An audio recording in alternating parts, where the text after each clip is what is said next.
So are you a consultant or coach and you want to optimize your performance in everything that you do to grow your business and get clients? Well, spoiler alert, what you're not going to do to get higher performance is just keep doing more.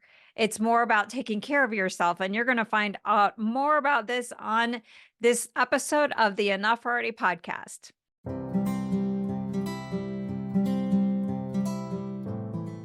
And welcome to the Enough Already podcast. This is the show for consultants and coaches who want to forge their own paths to success in their careers and in their lives.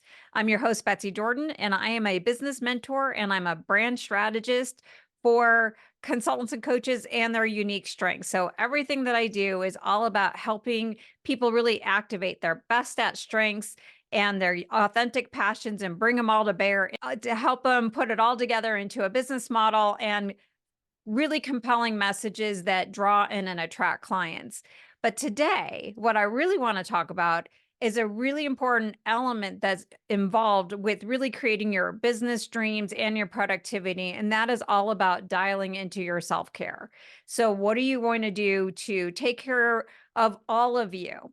And to help us out with this conversation, I'm bringing on the show Julie Griffin. So she is an amazing coach that helps really high achieving people, specifically women who are in executive positions, to prioritize self-care and use that as a key way to optimize their performance. So she sees the connection in a very unique way. I'm so excited to have her on the show. Welcome, Julie. I'm so thrilled to have you here. Thank you, Betsy. I'm thrilled to be here. So let's get into the conversation about self-care. So what is self-care? And what is the relationship between self-care and optimal performance? Yeah, self-care is kind of a bad word these days. It all feels a little selfish, right? To take a look at your priority list and try to put yourself at the top. That is foreign to most women, to people, just in general, because there's just so much to do in our busy lives today. So self-care is anything that's going to nourish you. It's anything that's going to make you feel physically, mentally, spiritually healthier. And it can be in the form of getting enough sleep and not just enough hours in bed, but actually achieving your REM and your deep sleep like you need to. And it can be stress management. We all are, right? Overwhelmed in our lives today. And there's no end to the things that we have to accomplish. And it's stressful. So, how do we manage that stress? Um, Nourishment in terms of food. Food is medicine. And specifically with my coach training, with respect to functional medicine, it's so key that what we put in our bodies is so important. A calorie is not a calorie. I am not a nutritionist, but I can tell you that a can of Coke and a head of broccoli, right, is going to do very different things to your body. So self-care could be mindfully choosing that broccoli versus the can of Coke, so to speak. And movement, physical movement in some shape or form. It could be a walk, it could be yoga, it could be breathing exercises, for example. It could be, your regular running and cardio, weightlifting, that type of thing. But it doesn't have to be a specific thing that is a thing, so to speak. I don't like the way I said that, but it doesn't have to be a huge event in someone's life. You can move all day long. After this call, I'll probably do some high knee steps because I've been sitting here for 2 hours, just incorporating some movement in your life and just taking the time to here and there to care for yourself. That's self-care. It's interesting as I hear you talking about this is I kind of have this visualization as like consultants and coaches, like we're all head people, we always are thinking and creating for a living. Like that's what we do. Our ideas are what we monetize. And it sounds like what you're talking about is instead of nurturing our brains, we nurture our bodies. Like that's everything I heard. And recognizing that our bodies actually play a role in what we're able to create with our heads. Is that I don't know if I'm reading Oh, into it, but if that's no, something that what you're absolutely. saying. Yeah, absolutely. If you're physically not able to move your body and get up off the ground and walk from the car to the office building without breathing really heavily, guess what? You're probably not thinking clearly either. And there is a huge advantage of being physically fit and taking in the right kinds of foods to fuel your physical body and that brain connection, and being able to perform better and cognitively think at a higher level and more clearly. And therefore, you're performing better at work, you're performing better as a mom, as a wife, as a friend. It goes all 360 throughout your life. So, okay, so what you're saying then is our mental fitness is has a direct correlation with our physical fitness. That these Sure. you can't be mentally fit without being physically fit. I would definitely say that. I think people get by.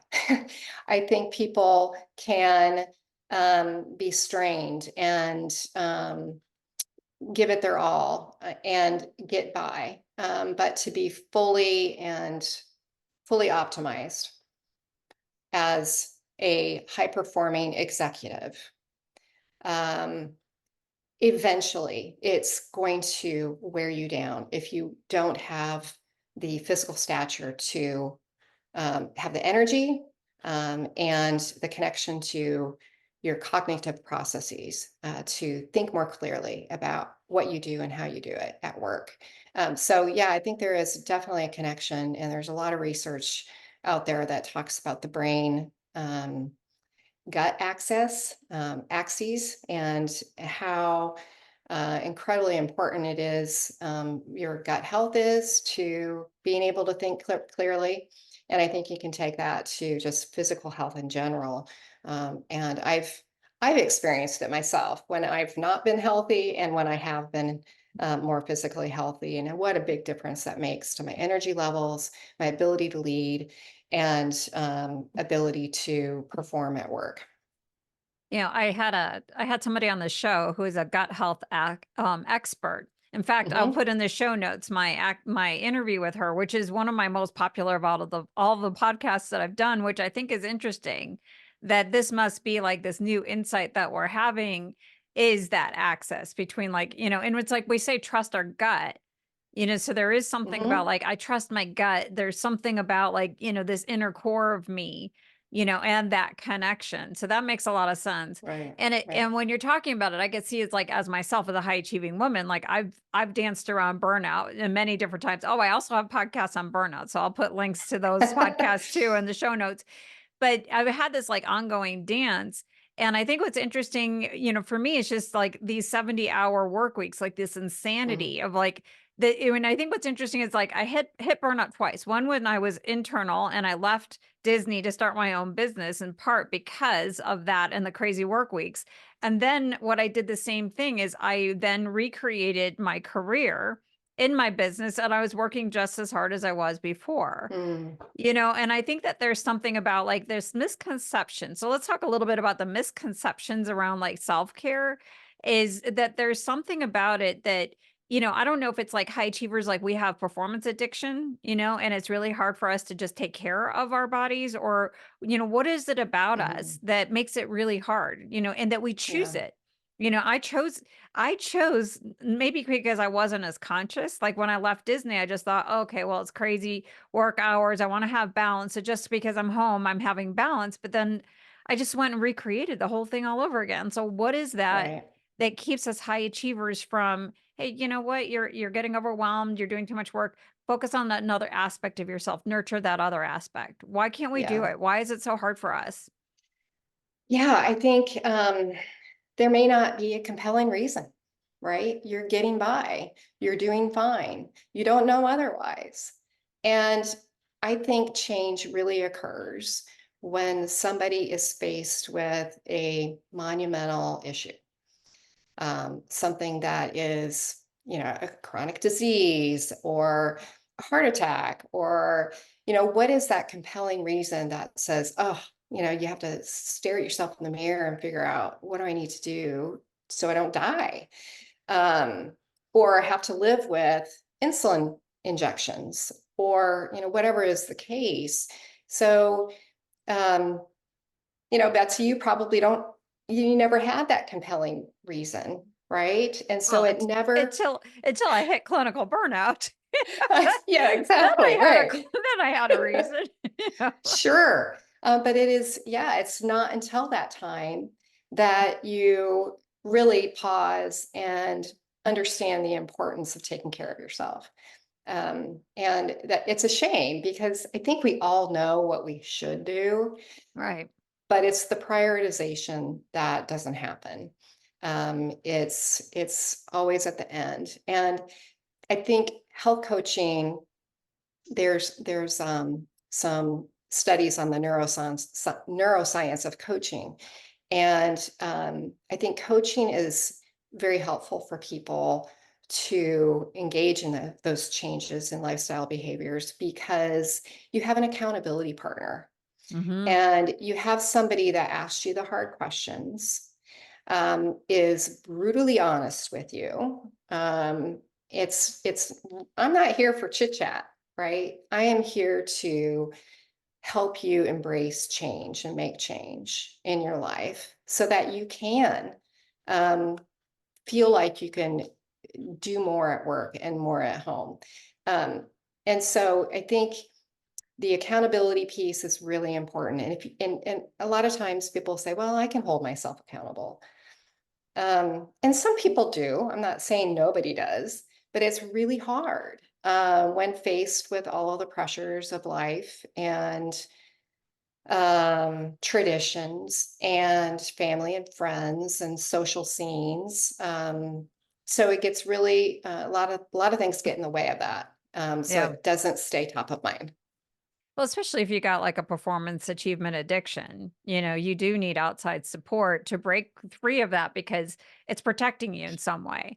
So Right. speaking of like needing to have something that makes a change, the reason how you and I got connected Hmm. is I was on LinkedIn and one of our mutual dear friends posted your post about your business. And I'm like, this girl's got a story, like I got to find out her story because you came from a total Yeah. rewards HR senior leadership role at, I believe you were at Darden Hmm. before you transition. I'm like, this girl's got a story. So can you tell us a little bit more about your story around how did you go from being a high achieving executive with, and if our mutual friend is Sarah King, so I interviewed her on the podcast, so I'm going to add her Hmm. to the list of what's going to be in the links in the show Sure. notes.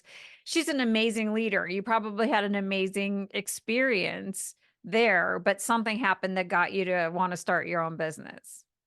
Yeah.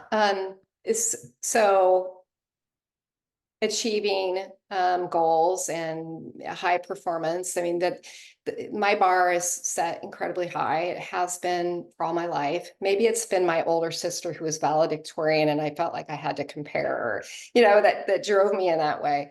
Um, but when I landed the job at Darden, I lived in Omaha, Nebraska, and I had a senior in high school that was graduating, and I had a freshman in high school.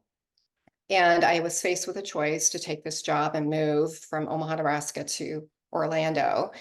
And we as a family decided that would be a good move for us. And at the time, Darden was going through uh, the leftover of being taken over by a board. So there was a ton of work, especially in the total reward space, executive comp that had to be cared for. And so for 4 months, 5 months, I commuted back and forth because I told my kids, you can finish your school year and we'll move, at the end of the summer. Um, and so, yeah, you talk about 70, 80-hour work weeks. Definitely easy to check that off. Yeah. And I wanted to prove, and it was a bigger role for me, and I wanted to prove that I was completely able to do it. So I really put my all into it. And that just set the stage for, who Julie is and what you can count on. So that bar never dropped, it always raised. And so it was all constantly chasing a new performance kind of level. And that really wears on you. Yeah. At the same time, I started having menopause issues and perimenopause. And I remember one day I was presenting in a board meeting and had a kind of a big part. And I'm here presenting this piece. I was confident about the topic. And I have a hot flash. And it wasn't just a small one. It was, I bet these guys can see me sweating. And I just, it became an issue, these hot flashes. I couldn't sleep. And it was really waning on me to be able to, perform at the level that I had shown I could perform at.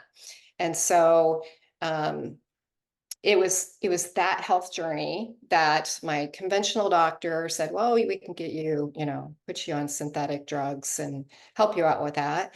But I didn't accept that as an answer and started doing my own research into functional medicine and became pretty much a podcast junkie and reader of all things functional medicine. And decided that I wanted to help people understand that there are answers that are, lifestyle behaviors that can help people. You don't have to just take a pill if you have a chronic disease. And so it was that passion around spreading awareness and the desire to be more credible in how I talked about it to people that made me enroll in a health coaching class. It was a virtual class, and I did so in the fall before I left Darden.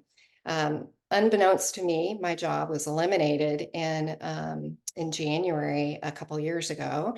And so that really, the silver lining there was I was free to pursue that passion and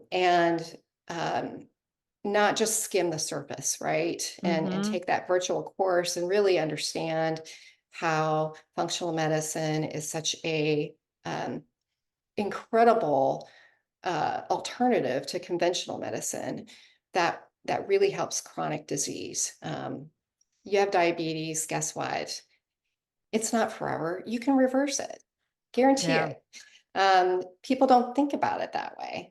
And so that journey to become certified health coach, then I became board certified last July. And I said, well, I want to help people. What's the best way to do this? And I wasn't sure that I wanted to actually coach. But now that I'm coaching and I can feel the impact on people's lives, and just this week, I had somebody say, I want to do this because she's a CEO of a company, new CEO, and she not only wants to improve her own health so that she can perform better, but she wants to be kind of a catalyst to the people she leads and the communities she serves to impact their lives positively as well. And that just, you know, that makes me really happy um, that I have a part in that impact.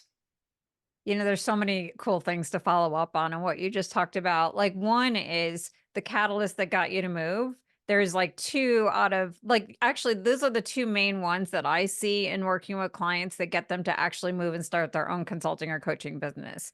I would love to say we do this because we just have vision. It's like, oh, we just want to be an entrepreneur. We always wanted to be our own boss. We've dreamt it forever. We just decided to take action. Not really happen. It doesn't happen that way. It's either one, a physical thing like burnout, like you were talking about, which where you were experiencing health systems, and that was a catalyst for you. And then the big one is a job change of some kind, either a job redefinition that would ultimately lead into a job loss or a job loss of some kind. And I love that you just effortlessly said, okay, well, this happened, and now this is the silver lining.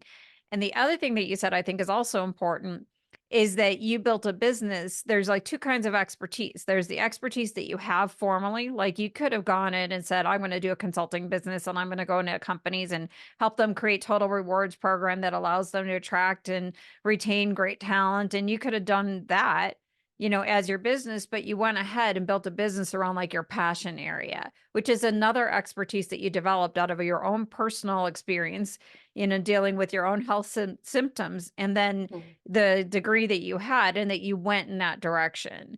What gave you, a lot of people at that particular crossroads would say, I'm going to go the safe route. The safe route would have been to go and do total rewards consulting, but you went with this route that was newer to you. So what gave you the Mhm. courage to say, yes, I want to go in this direction, and I trust myself, and I trust I trust what that I'll be able to create success out of this. Well, I heard you say it was effortless, and it was absolutely not effortless. Okay. There was a journey behind it, and it took a lot of soul searching to really understand what I wanted to do. Um, yeah, I could probably have gotten another total rewards job, and but I Or been a really, total rewards consultant and still try to sure, have your lifestyle balance. And you could have still done the wellness thing, while you were doing that, but you went yeah, all in that way. Yeah. yeah. So go ahead. Sorry. Yeah, I because my passion is more around helping women to know that there are other options and that they can change and that there is a better life for them. And that was a much bigger passion than creating an incentive plan design. Yeah. And that gave me more joy, more gratitude around what I knew, so that I could share that with other people. And it just became uh, eventually a no-brainer of this is what God's calling me to do, and I have Hmm. to fulfill that. I love that. That's exactly how I look at it, is this is what I'm being called to do. Like I think a lot of times that we think like a calling, it's like, but it's a listening, call at the root word of vocation, is to call, which means there's like a hearing, like, no, this is what I'm being drawn to do. This is what needs me, not necessarily what I want to do, but there's a Yeah, big need out here and now I feel compelled to fill it.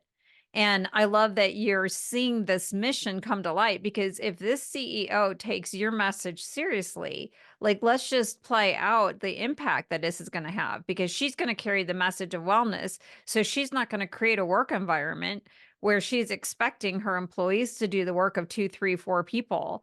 And I think that's part of mhm, where the challenges are in our world of work right now, is that yeah, there's a lot of things that are in place that are total violation of our nature. Like when I was telling you about when I left Disney, they replaced me with three people. I was doing the work of three people. But it's like I didn't, I was like, okay, they keep adding yeah, more stuff to my plate, and and you keep saying yes. And there is some, to me, there's a a tragedy that's going on in the work world, where because of, layoffs post pandemic or what have you, people are doing all of this extra work. That's why workloads are so heavy, is that we're not staffing up properly. And right. you just created a scenario with a CEO who, I imagine, when she takes this seriously for herself, she's going to create that work environment that doesn't have those violations of our nature, which is really cool. Sure.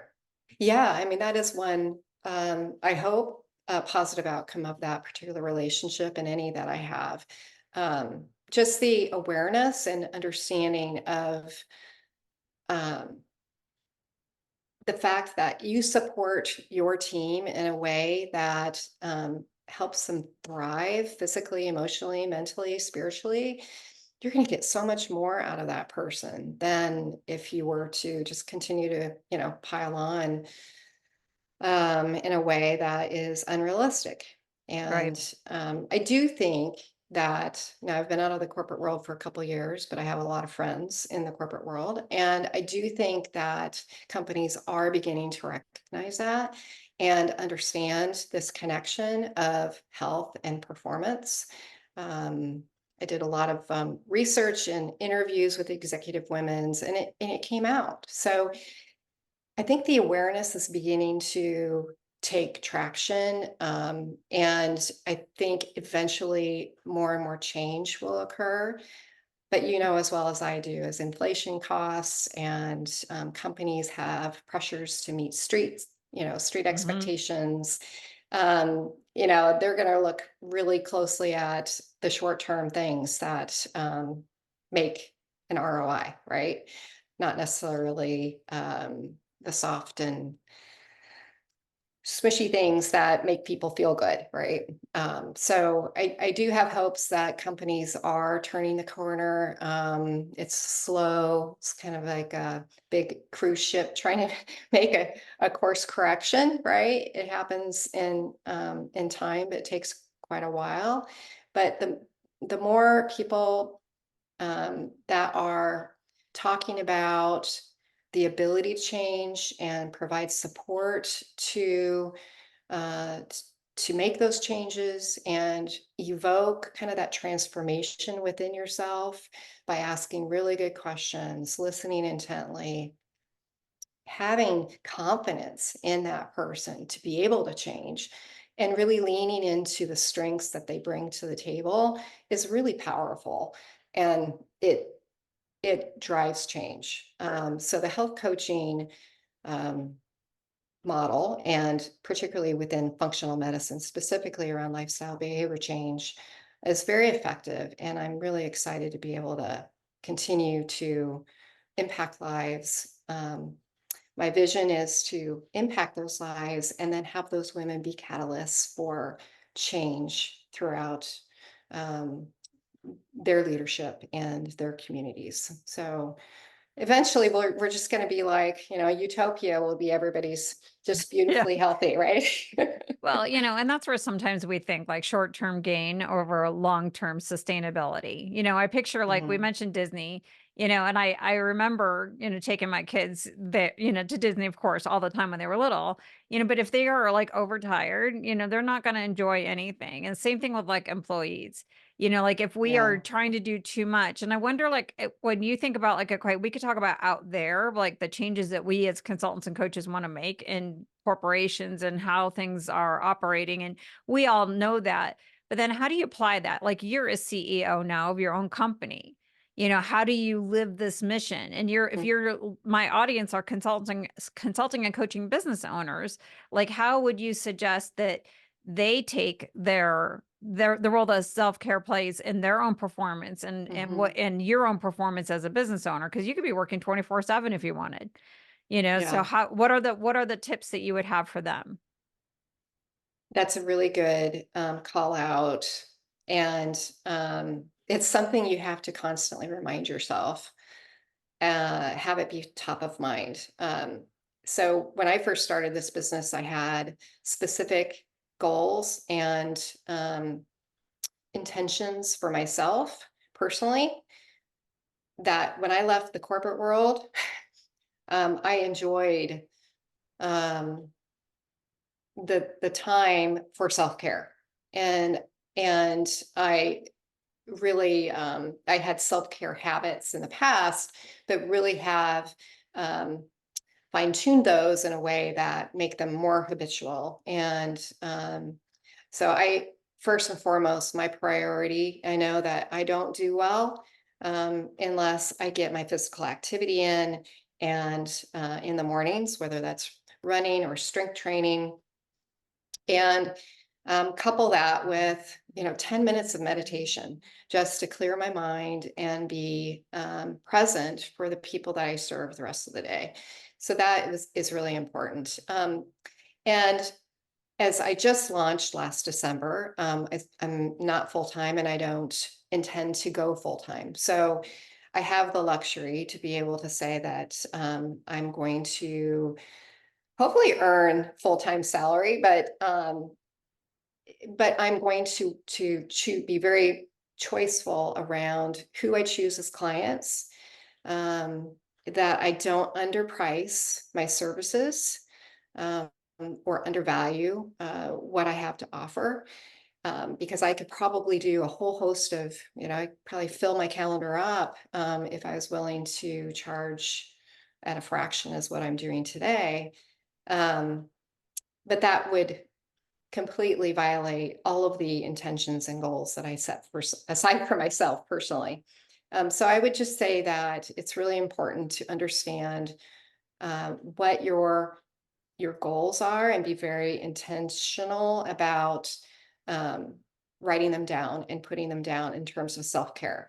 What is it that is going to drive my performance is making sure I set aside time for self-care, realizing that, and then putting forth some intentional goals around that on a weekly basis, putting it in your schedule.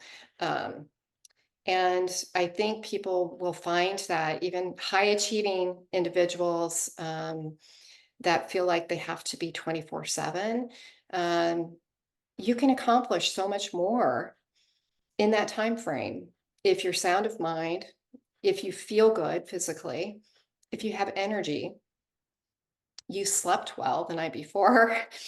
um, just like, your kids that are overtired, you're not going to go ask them to do their homework when Mm-hmm. they're having a tantrum at Disney, right?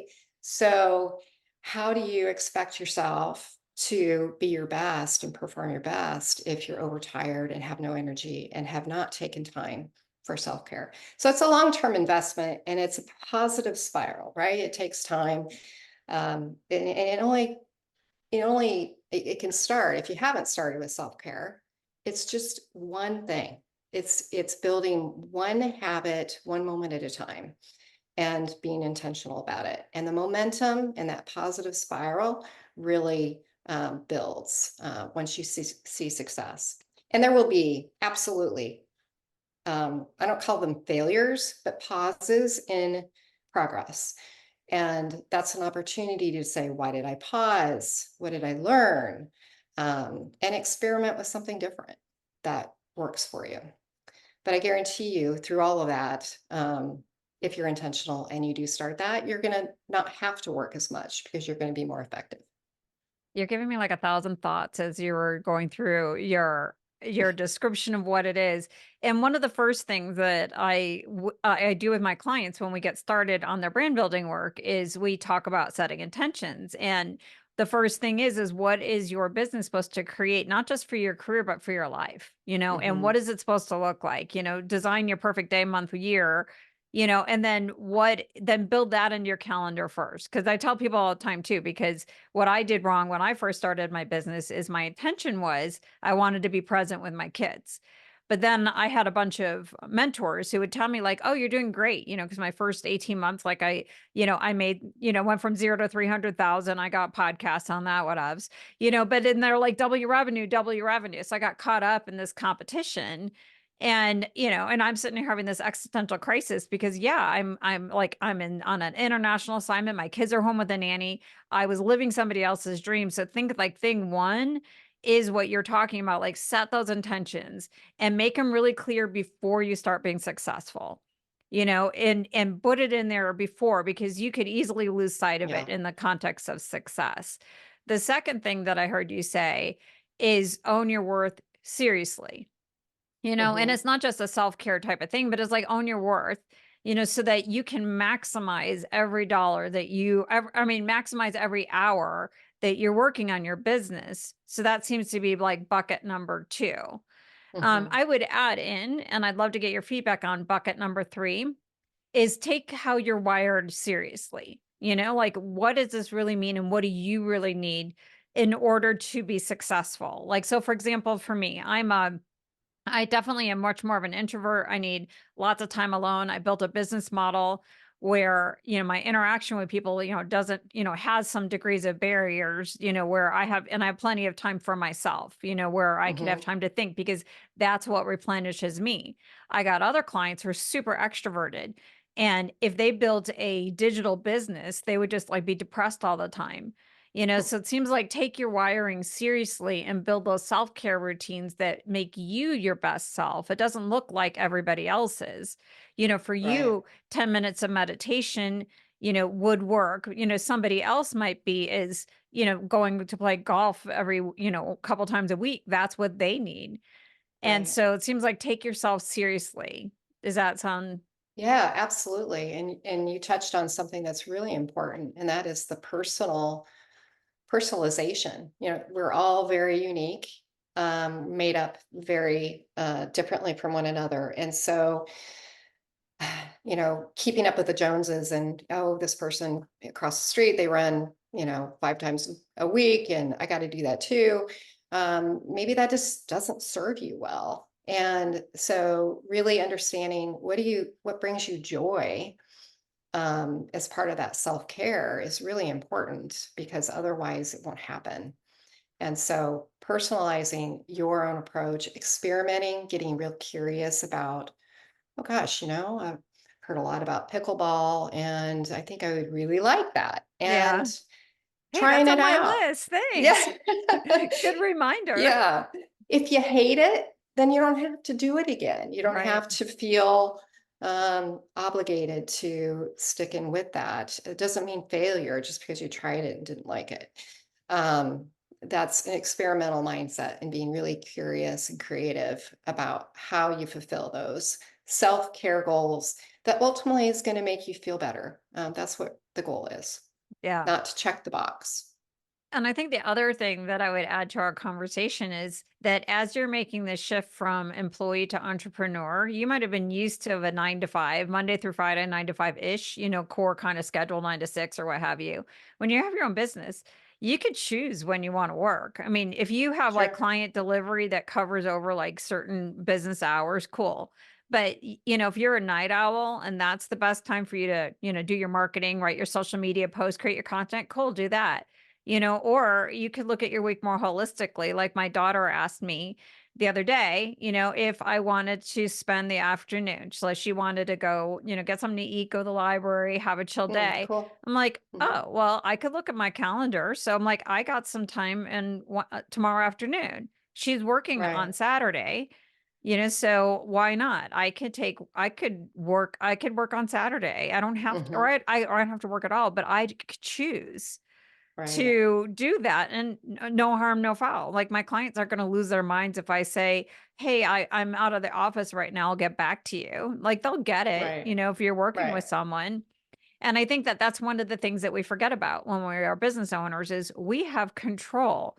We leave like Hmm. my take on everything that we're talking about here is we leave corporate and or our employment, our jobs to have control over our careers through having our own businesses. And then we cede control to our Mm. clients. I think that's where I lose my mind on people when they want to charge by Yeah. the hour. Like, do not charge like I haven't been an hourly worker since I was like 20 something years old. I'm like, don't be an hourly worker. Don't be tied to your hours. Don't let your income be tied to your hours. It goes completely against the whole control over your career thing. And we get Right. to decide. We get to decide what our self-care looks like. We get to decide what our personal lives look like. I think what you're talking about is have a personal life, not just a career, have a personal life and have that personal life be fulfilling. That's the Yeah. self-care, personal life that's Right. fulfilling with your body and all of that other stuff, but we get to decide. So, do you agree with me that, we have control, we could choose? Or do you feel Absolutely. like, "Oh, well, scarcity, I just gotta do whatever?" No, no, I absolutely agree with you. You have the power of change. So you've changed from moving in a corporate world to starting your own business. And that control, to your point, doesn't stop just because you have clients that you have to service, right? And support. Um, you should set the rules, right? So that's what I'm trying to do as a business is, with the appropriate flexibility, right? Mhm. But setting the rules, these are the rules of engagement. This is how I'm going to interact with my clients, um, and making sure that I don't shortchange myself.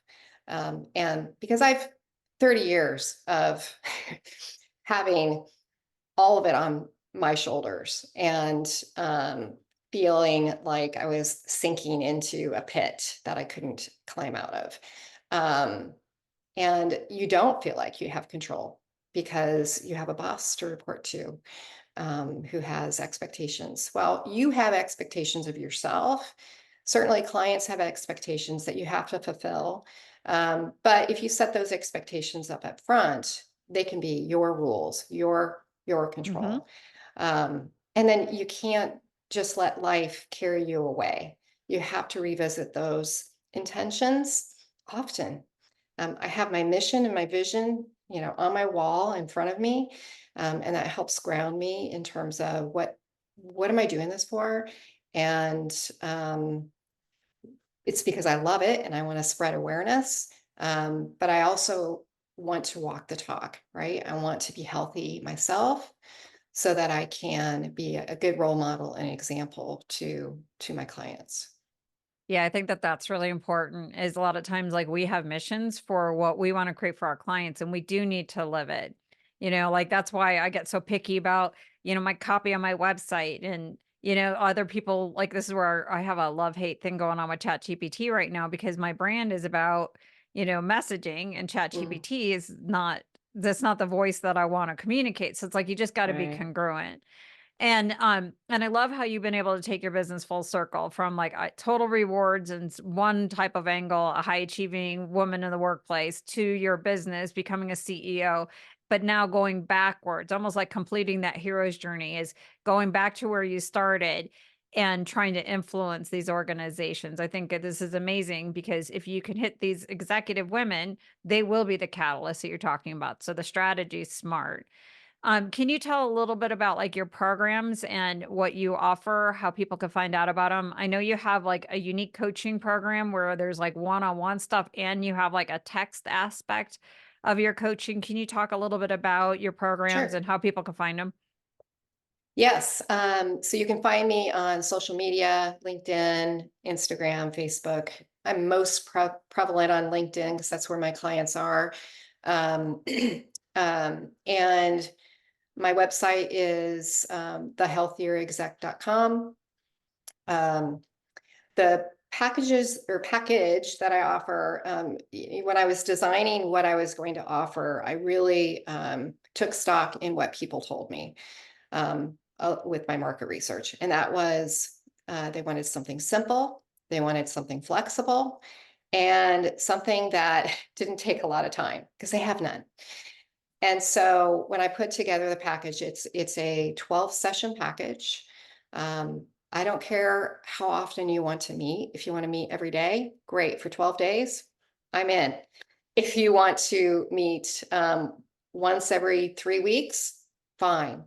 All I ask is that the engagement for those 12 sessions be completed in a 6 month period, because we know that if you only did one session of 6 months, how much change is really going to happen Right. for you, right? Yeah. So it's like in So service of what's in the best interest of the client. exactly. And so during those 12 sessions, however long that takes within that 6 month period, I'm available for support via text or phone call.